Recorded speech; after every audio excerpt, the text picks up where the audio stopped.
And that is a freeze on the North Shore. Not for everyone, especially right near the lakefront or along the coast in Mississippi. Probably cold, or we will be cold, but not quite down to freezing. So people, I shouldn't have to say that. Plants north of the lake, not pipes. You don't need to protect them. You don't need to run any water. That is just for tomorrow morning, where we dip down into the low 30s, maybe a few upper 20s if the humidity comes down enough. Could even be near freezing out toward Baton Rouge, the river parishes, but certainly cold enough for the potential out in the river parishes, maybe even northern bayou for a bit of patchy frost, but definitely widespread freezing temperatures again. Some frost possible right along the lakefront or right along the Mississippi coast, and definitely more of a possibility out west of the city. I think the city is going to stay a little bit too warm, so that'll be for early on Wednesday. Really, the only thing you need to do is protect any sensitive plants, bring them inside or wrap them. And really, again, tonight is the only night we have to deal with that. What you need for optimal conditions for the temperatures to bottom out are clear skies, light winds, and low humidity. Right now, we still have some lingering cloud cover. Now, during the day, cloud cover keeps the sunlight out and keeps us chilly. During the night, we need the clear skies for whatever warmth was able to build up at the surface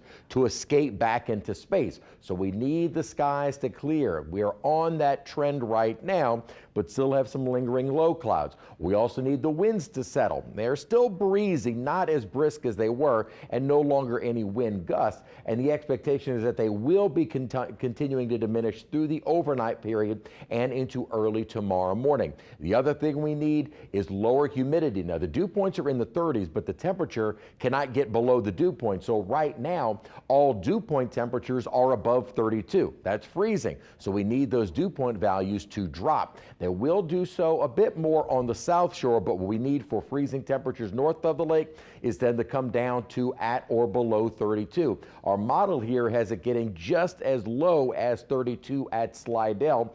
Areas north, though, could easily see those dew points get a little bit lower, and that would allow for the freeze. Now, going forward, we're looking at another weather impact alert, and that is for Thursday and Friday. But some heavy rainfall, isolated street flooding is going to be possible. We're looking at a system that'll be moving in and bringing with it rainfall beginning early on Thursday morning.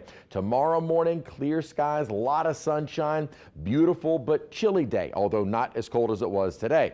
Clouds will start increasing later in the evening and night Wednesday. By early Thursday morning, here comes the rain. Could see some periods of some heavy rainfall, and that does begin the day. So our morning commute on Thursday will be a wet one with maybe some street flooding. So want to give yourself a lot of time Thursday morning.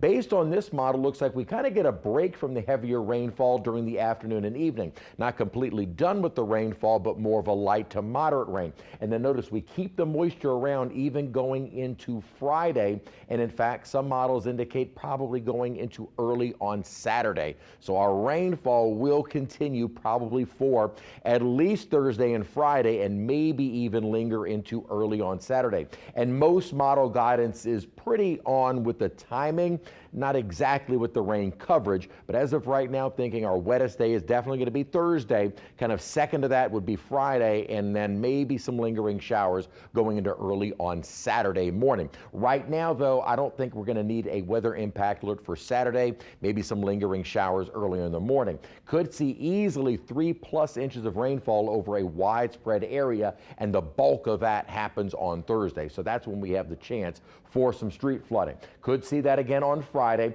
a little bit milder on into Saturday, or I should say more so into Sunday, with a high near 70 degrees. Then another front moves on through, cooling us back down with maybe near freezing temperatures early next Tuesday.